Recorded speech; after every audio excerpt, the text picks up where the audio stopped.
তেখেতকে নিষিদ্ধ কৰিব লাগিছিলে হিমন্ত বিশ্ব শৰ্মাকে নিষিদ্ধ কৰিব লাগিছিলে তেনেকুৱা তেওঁৰ এই যিবোৰ অসাংবিধানিক কথা বতৰা অসাংবিধানিক যিবোৰ কাম কাজ গতিকে কিন্তু কথাটো হৈছে কি তেওঁলোক ক্ষমতাত আছে যি মন যায় তাকে কৰিব পাৰে বীৰ লাচিত খানাই মিয়া খেদা আন্দোলনত অংশগ্ৰহণ কৰিছিল তেতিয়া মুখ্যমন্ত্ৰীয়ে তেওঁলোকক উচ্চতন দিছিল তেওঁলোকক বাহবাহ দিছিল আৰু এতিয়া বীৰ লাচিত খানাই যেতিয়া এই জুবিন গাৰ্গৰ এই কথাটো লৈ যেতিয়া বীৰ লাচিত খানা সৰব হৈছে আৰু তেতিয়া বিভিন্ন ধৰণে আকৌ তেওঁলোকৰ এই অপহৰণ ধন দাবীৰ কথা আহিছিল এইবিলাক যে এতিয়া আহিছে তেনেকুৱা কথা নহয় এইটো আগৰ পৰা আহিছিলে গতিকে এই ক্ষেত্ৰত দুটা কথা অতি মই ক'ব বিচাৰোঁ এটা হৈছে যে কেতিয়াও কোনো সংগঠনে ব্যক্তিগত সংগঠনে আইন হাতত তুলি ল'ব নোৱাৰে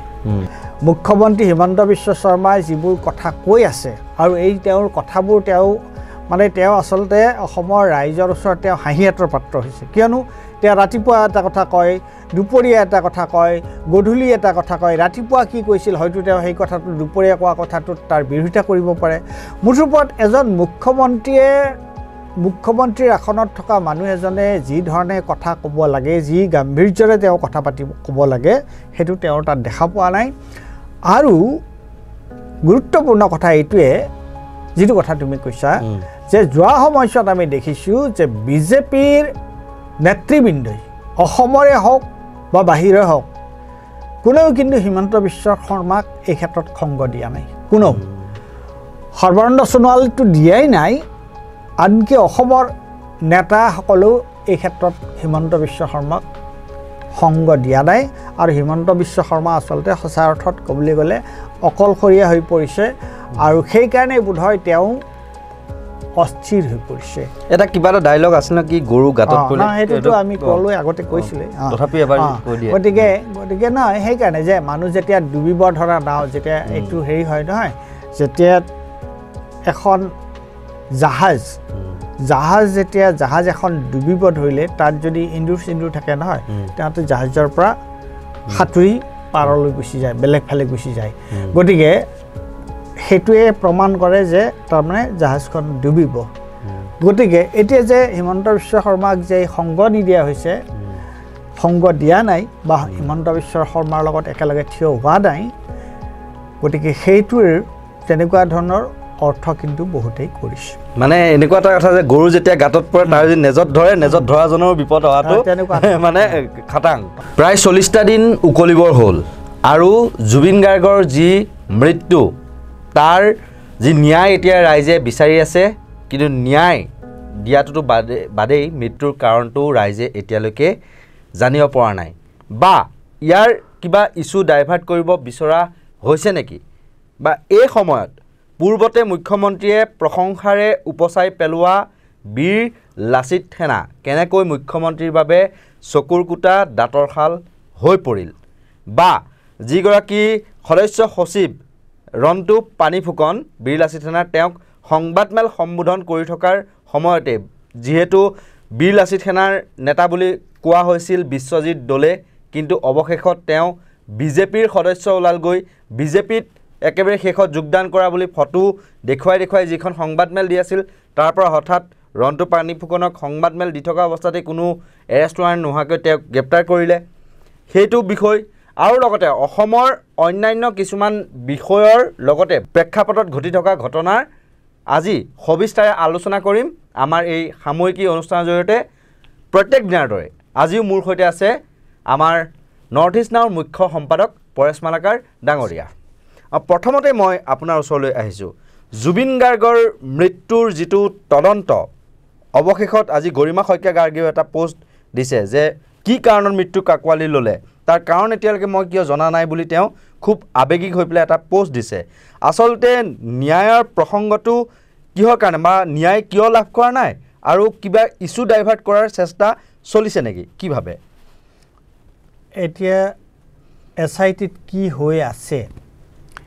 কি হৈ থকা নাই সেই কথাটো ক'বলৈ মুস্কিল কিন্তু আমি বাহিৰৰ মানুহ হিচাপে আমি কি দেখি আছোঁ আমি কেইটামান ঘটনা দেখিছোঁ আৰু যিবোৰ ঘটনাৰ কাৰণে আমাৰ মনত সন্দেহ উপজিছে যে আচলতে প্ৰকৃত দিশত এই অনুসন্ধান গৈ আছে নে নাই মই উদাহৰণ দিওঁ কেইটামান আজি কিছুদিন আগতে মই এটা ইণ্টাৰভিউ লৈছিলোঁ চক্ৰৱৰ্তী জ্যোতিৰ্ময় চক্ৰৱৰ্তীৰ তেওঁ SSB তেওঁ বিশেষ তেওঁ ডাইৰেক্টৰ আছিলে আৰু তেওঁ মানে অসমৰ ডিৰেক্টৰ জেনেৰেল পৰ্যায়ৰ পোষ্টত আছিল তেওঁ কিছুমান ফৰ গুৰুত্বপূৰ্ণ কথা কৈছিলে এই গোটেই অনুসন্ধানটোৰ সন্দৰ্ভত আৰু এতিয়া আমি দেখা পালোঁ যে কি কাৰণে আমাৰ সন্দেহ হৈছে প্ৰথম কথা যে এই কথাটো জ্যোতিৰ্ময় চক্ৰৱৰ্তীও কৈছিলে যে ঘটনাটো য'ত ঘটিছে সেই ঘটনাটো ঘটাৰ ঘটনাস্থলী SITয়ে ঘটনা ঘটাৰ যিমান সোনকালে পাৰে তেওঁলোকে তাত পৰিদৰ্শন কৰিব লাগিছিল তালৈ যাব লাগিছিল নিশ্চয় গতিকে ছিংগাপুৰত ঘটনাটো ঘটিছে কিন্তু তেওঁলোকে ছিংগাপুৰত গ'ল কেতিয়া জ্যোতিৰ্ময় চক্ৰৱৰ্তী যিদিনা এই ইণ্টাৰভিউটো মই লৈছিলোঁ তাৰ পিছত দুদিন নে তিনিদিন পিছত তেওঁলোকে ছিংগাপুৰলৈ গ'ল 21 অক্টোবৰ দিনা গৈছে অথচ তেওঁলোকৰ কাৰণে এটা প্ৰাইমাৰী ৰেছপন্সিবিলিটি আছিলে কৰিব লাগিছিলে গতিকে এক মাহ দুদিনৰ পিছত গৈছে গতিকে কিয় তেওঁলোকে ইমান দিন কিয় ইমান ডিলে কৰিলে কিয় ইমান পলম কৰিলে নাম্বাৰ 1 নাম্বাৰ 2 মাজতে তেওঁলোকে কৰিলে যে কিছুমান বিশিষ্ট ব্যক্তিক তেওঁলোকে SITলৈ মাতিলে তাৰে বহুত গ'ল বহুত নগ'ল কি কাৰণ হোৱাট ইজ দ্য ক্ৰাইটেৰিয়া কি ক্ৰাইটেৰিয়াটো কি আছিলে তেওঁলোকক তালৈ মতাৰ যুক্তিটো কি আছিলে নাম্বাৰ 3 কালি নে পৰহি গীতা চৌধুৰীক মাতিছে ৰীতা চৌধুৰীক তাত মাতিছে SITত তেওঁ কালি 11 বজাত এতিয়া প্ৰশ্নটো হৈছে এইবিলাকৰ পৰা আমি কি দেখিছোঁ এইবিলাকৰ পৰা আমি কি দেখিছোঁ গৰিমা গাৰ্গক মাতিলে সেইদিনা 6 ঘণ্টা তেওঁক জেৰা কৰি আমি বৰঠাকুৰক মাতিলে ভগ্নী গতিকে এতিয়া প্ৰশ্নটো হৈছে ঠিক আছে তেওঁলোকক মাতিছে ঘৰৰ পৰিয়ালৰ মানুহক আৰু আচলতে তেওঁলোকক তালৈ মাতাতকৈ তেওঁলোকৰ ঘৰলৈ আহি তেওঁলোকৰ লগত কথা পাতিব লাগিছিলে যিয়ে নহওক গতিকে এই গোটেই ঘটনাৰ এই যিবিলাক কথা আমি দেখা পাইছোঁ মই যি তিনিটা কথা ক'লোঁ তাৰ পৰা এনেকুৱা অনুমান হয় যে এই SITটোৱে যেন সঠিক পথত যোৱা নাই আৰু মূলতঃ যিসকল অভিযুক্ত হিচাপে তাত তেওঁলোকক এৰেষ্ট কৰা হৈছে এই কথাটো অতি স্পষ্টভাৱে কৈছিল জ্যোতিৰ্ময় চক্ৰৱৰ্তীয়ে অতি স্পষ্টভাৱে কৈছিলে তেওঁ কৈছিলে যে জুবিন গাৰ্গৰ হত্যাৰ অনুসন্ধান এটা বেলেগে কৰক SITয়ে শ্যামকানু মহন্ত আৰু তেওঁৰ লগত যিটো ব্যৱসায়ৰ যিবোৰ লেনদেনৰ কথা আছে সেইটো বেলেগে কৰক এটাই আৰু জুবিন গাৰ্গৰ যিটো টকা পইচাৰ যিটো লেনদেনৰ অভিযোগ হৈছে সেইটো এটা বেলেগে কৰক তেওঁ অতি স্পষ্টভাৱে এই কথাকেইটা কৈছিল গতিকে গোটেইকেইটাক জপতিয়াই ধৰিলে ইটোও নহ'ব পাৰে সিটোও নহ'ব পাৰে আৰু মানুহৰ মাজত যিটো সন্দেহ হৈছে এতিয়া এইটো খুব স্বাভাৱিক সন্দেহ সেই সন্দেহটো কি হৈছে সন্দেহ হৈছে যে শ্যামকানু মহন্তৰ লগত চৰকাৰৰ অসম চৰকাৰৰ ভাৰত চৰকাৰৰ এনেকুৱা ঘনিষ্ঠ সম্পৰ্ক আৰু তেওঁৰ লগত যিবিলাক ব্যৱসায়িক লেনদেনৰ যিবোৰ প্ৰশ্ন আছিল আৰু তেওঁ ঘৰত যে চিল পোৱা গৈছিল যে চৰকাৰী চিলবোৰ পোৱা গৈছিল বহুতো ফাইল জব্দ কৰিছে গতিকে এইবিলাকৰ পৰা এনেকুৱা ধৰণৰ কথা এটা হয় যে যদিহে এইফালে শ্যামকানুৰ কথাটো ভালদৰে অনুসন্ধান কৰা হয় কিজানি বহুত ৰৌ বৰালি ইয়াত জালত পৰিব পাৰে বহু ধৰণৰ ডাঙৰ ঘটনা ঘটিব পাৰে কাৰণ বহুত বিত্তীয় অনুদানো দিছিল বিভিন্ন বিভাগৰ পৰা বিত্তীয় অনুদানটো দিছিলে বিত্তীয় অনুদান অসম চৰকাৰ ভাৰত চৰকাৰ সবে দিছিলে এইটো আচলতে এটা চৰকাৰী স্পন্সৰশ্বিপত হোৱা অনুষ্ঠান আছিল সেইটো আমাৰ মিডিয়াই সেই কথাটোৰ ওপৰত যিমান গুৰুত্ব দিব লাগিছিল এইটো দিয়া নাই মই বোলো দিয়াটো উচিত আছিল গতিকে চৰকাৰৰ অনুগ্ৰহত হোৱা এটা অনুষ্ঠানত গৈ জুবিন গাৰ্গে এনেকুৱাকৈ মৃত্যুবৰণ কৰিব লগা হ'ল আৰু তাৰ লগত কোন জড়িত আছিল সেইকাৰণে এতিয়া ৰাইজেও সন্দেহ প্ৰকাশ কৰিছে এই যে জুবিন গাৰ্গৰ মৃত্যুৰ কথাটোক লৈ জাষ্টিছ ফৰ জুবিন গাৰ্গৰ যিটো ধ্বনি সেই যে দিনেও বাঢ়ি যাব ধৰিছে অথচ জুবিন গাৰ্গৰ অনুসন্ধান কিন্তু আমি কি দিশত গৈছে কেনেকুৱাকৈ গৈছে সেই সম্পৰ্কত আমি একো গম নাপাওঁ আৰু তাৰ যে এজন চৰকাৰে কোনোবা এজনক নিয়োগ কৰিব লাগিছিল এই কথাটো আমাক মাজে মাজে ৰ'ব মই এটা কথা মনত পেলাই দিওঁ জ্যোতিৰ্ময় চক্ৰৱৰ্তী যেতিয়া মই ইণ্টাৰভিউটো চাইছিলোঁ তেওঁ এটা কিন্তু বিশেষ কথা কৈছিল যে 15 দিনৰ মূৰে মূৰে এজন SITৰ মূল বিষয়াজনে মই ক'ব গৈ আছোঁ যে তেওঁ কৈছিলে যে এইটো this is none of chief ministers business মুখ্যমন্ত্ৰী এইটো কাম নহয় SITৰ এজন মুখপাত্ৰই গুৰুত্বপূৰ্ণ ব্যক্তিয়ে যে তাত কি দিশত গৈছে কেনেকুৱা ধৰণৰ গৈছে তেওঁলোকে কাৰণ এইটো এটা পাব্লিক ইণ্টাৰেষ্টৰ কথা আছে তেওঁলোক জনাব লাগিছিল গতিকে সেইবোৰ কথা আমি একো দেখা পোৱা নাই আৰু সেইকাৰণে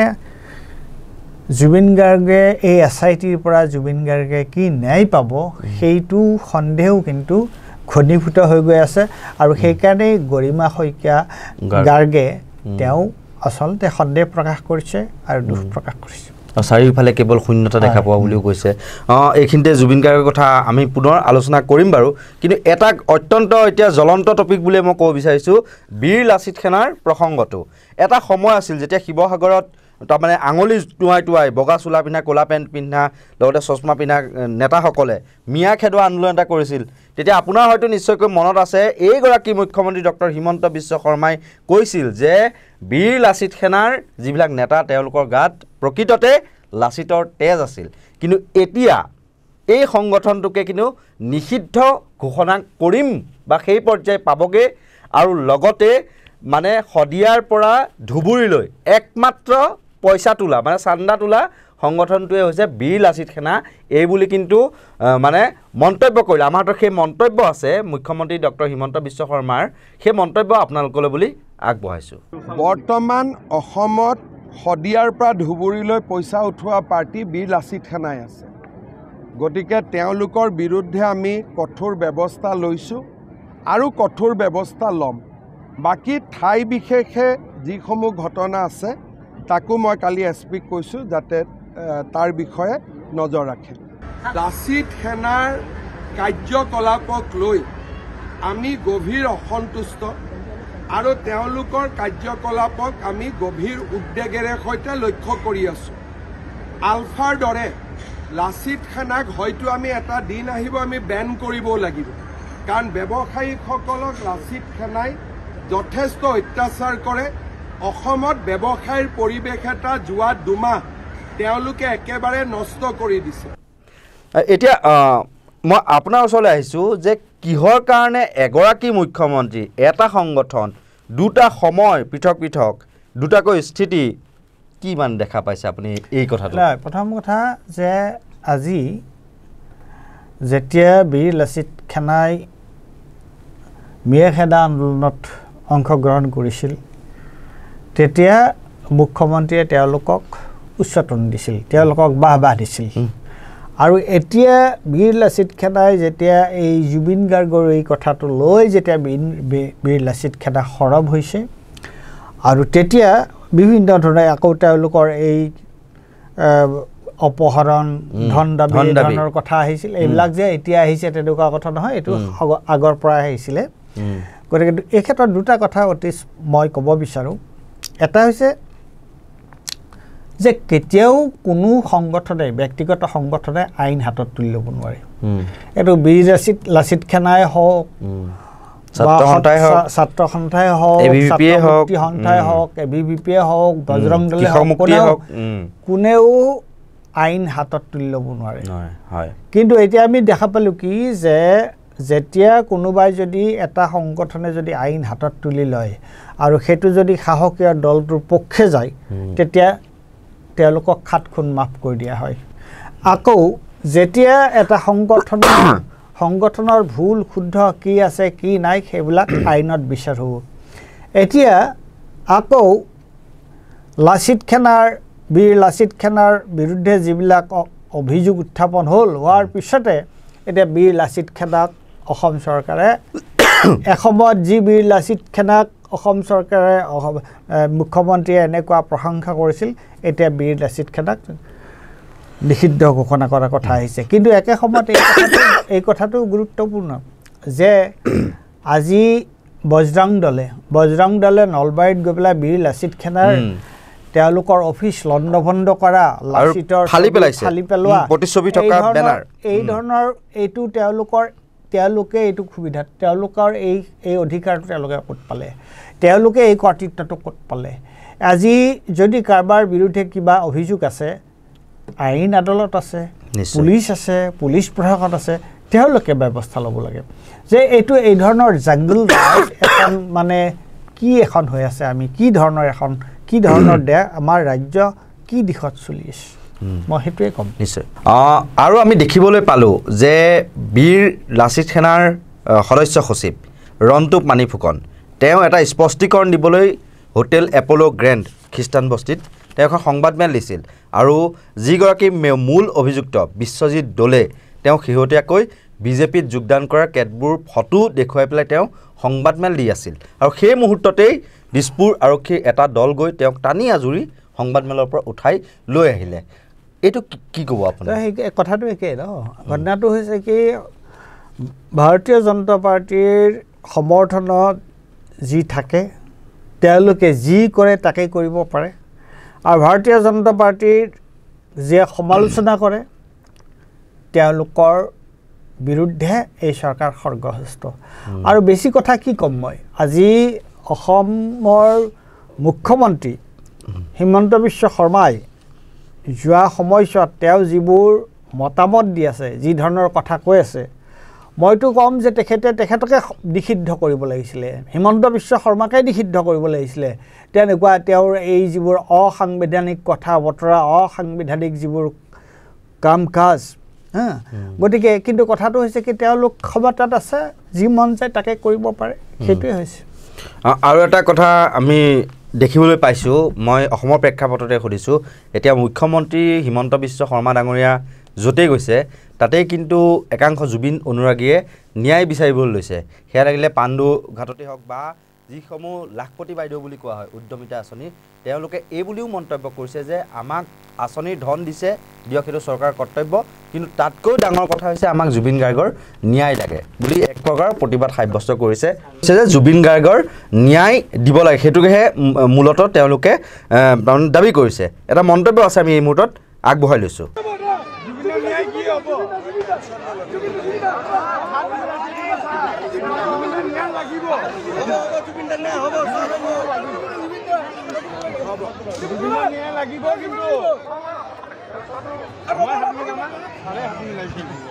আজি মুখ্যমন্ত্ৰী মহিলা উদ্যমিতা অভিযানৰ আঁচনিৰ আজি 10,000 টকাকৈ প্ৰতিটো আত্মসহায়ক গোটৰ সদস্যই আজি চেক ইয়াতে পাব যিমানে আমাক চেক নিদিয়ক কিয় আমি ফাৰ্ষ্ট টাইম আমি এটা কথা ক'ম জুবিন গাৰ্গৰ জাষ্টিছ কিন্তু লাগিব আমাক যেহেতু চৰকাৰে আঁচনি উলিয়াইছে আমাক আঁচনিও লাগিব আৰু আমাক জুবিন গাৰ্গৰ জাষ্টিছ লাগিব ধন্যবাদ এতিয়া কি ক'ব যে ৰাইজৰ মন মুহিবলৈ চেষ্টা কৰিছে এফালে আনফালে কিন্তু বিপৰে বেকফায়াৰ বুলি যে কয় সেইটোৱে আমি দেখিবলৈ পাইছোঁ নহয় এইটো আমি স্পষ্টভাৱে দেখা পাইছোঁ যে যোৱা সময়ছোৱাত অসমৰ মানুহৰ যিটো মুড অসমৰ মানুহৰ যিটো মানসিকতা তেওঁলোকে জুবিন গাৰ্গৰ মৃত্যুৰ পিছত অসমৰ মানুহে এই কথাটো জুবিন গাৰ্গৰ মৃত্যুৰ কথাটো সহজভাৱে মানি ল'ব পৰা নাই আৰু সাধাৰণ মানুহ আচলতে কি হয় মানুহবোৰটো সাধাৰণ মানুহটো আচলতে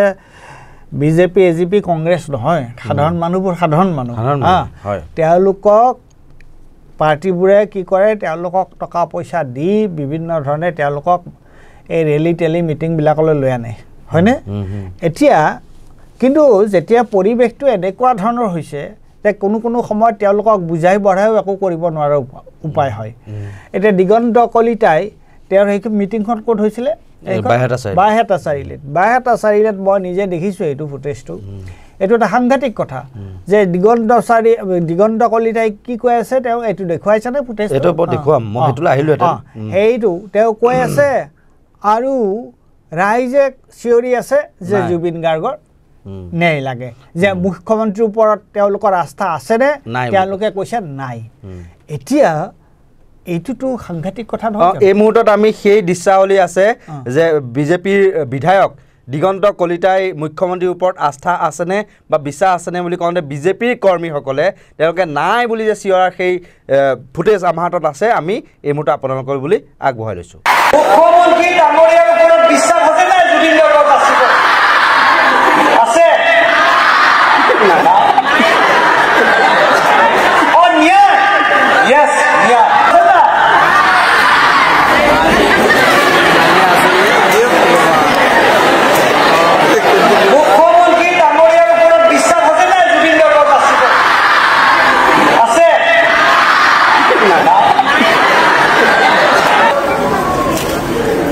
কি ক'ব গতিকে তাতকৈ আৰু বেছিকৈ কি ক'ব লগা আছে তাৰ মানে এতিয়া আৰু যে কৈছে যে মহিলাসকল আহিছে আৰু মহিলাসকলৰ এই কথাটো কোৱাৰ কাৰণে মই ভাল পাইছোঁ যে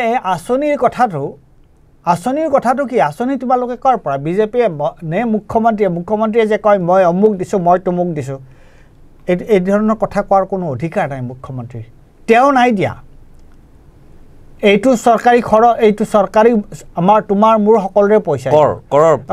সকলোৰে পইচা চৰকাৰৰ যিটো ইনকাম চৰকাৰৰ খৰচ চৰকাৰৰ পইচাটো হিমন্ত বিশ্ব শৰ্মাৰ ব্যক্তিগত তেওঁৰ কোষাগাৰৰ পৰা আনি পেলাই তেওঁ দিয়া নাই এই পইচাটো গতিকে মই কৈ থাকিব নাপায় আৰু এতিয়া মহিলাসকলে তেওঁলোকে এইটো ঠিক কথাই কৈছে যে হয় এইটো তোমালোকে চৰকাৰী আঁচনি এটা কৰিছা সেই চৰকাৰী আঁচনিৰ চৰকাৰী আঁচনিৰ ভিতৰত মই পঢ়িছোঁ সেইকাৰণে মই এই টকা পাইছোঁ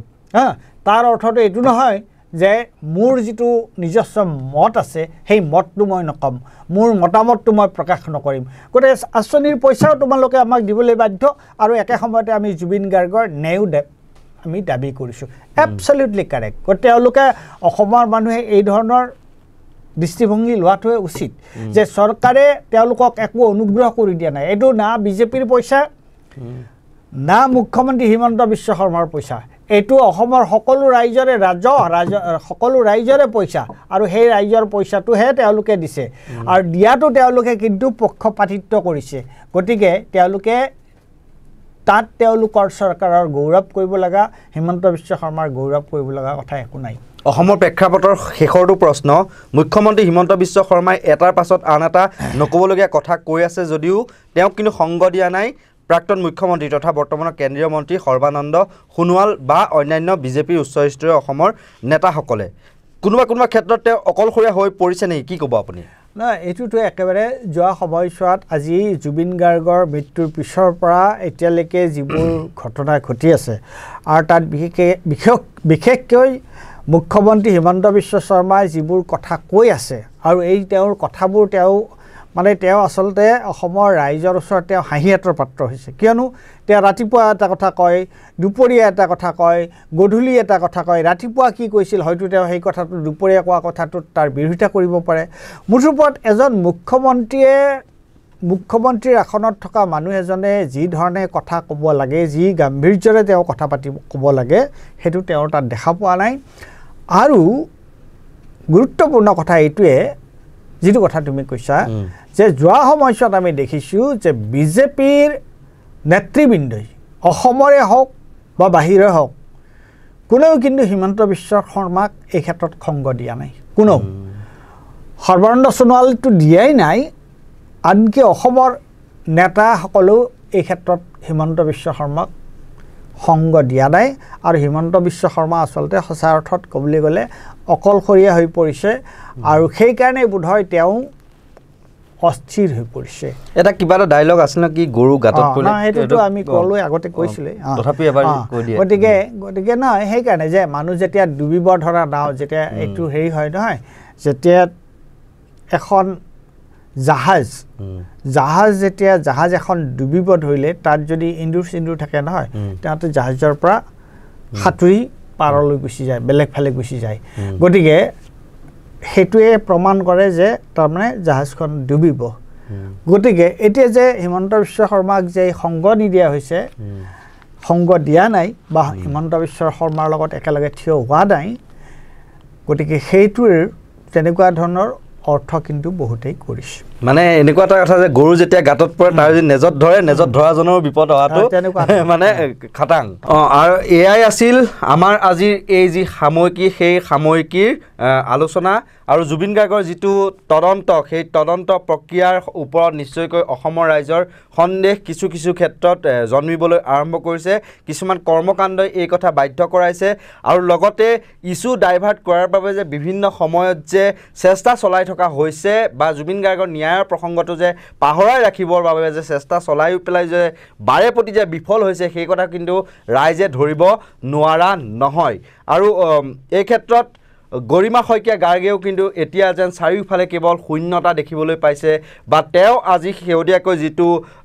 ফেচবুক পোষ্ট দিলে সেই পোষ্টটোৰ জৰিয়তে কৈছে যে কি কাৰণত জুবিন গাৰ্গৰ মৃত্যু হ'ল তাৰ ৰহস্য বা তাৰ উত্তৰ তেওঁক লাগিবই বুলি কিন্তু তেওঁ আবেগ ভৰা পোষ্ট যদিও সজোৰে কিন্তু উত্থাপন কৰা আমি দেখিবলৈ পাইছোঁ আৰু শেষত কৈছোঁ যে জাষ্টিছ ফৰ জুবিন গাৰ্গ আৰু এনেকুৱা ধৰণৰ সত্য নিৰপেক্ষ যিবিলাক বিশ্লেষণ তাৰ বাবে আপোনালোকে চাই থাকিব নৰ্থ ইষ্ট নাও বিশেষ অনুষ্ঠান সাময়িকী আৰু ইয়াৰ লগে লগে মই কল্পজ্যোতি শইকীয়া আৰু পৰেশ মালাকাৰ ডাঙৰীয়াই বিদায় লৈছোঁ ধন্যবাদ নমস্কাৰ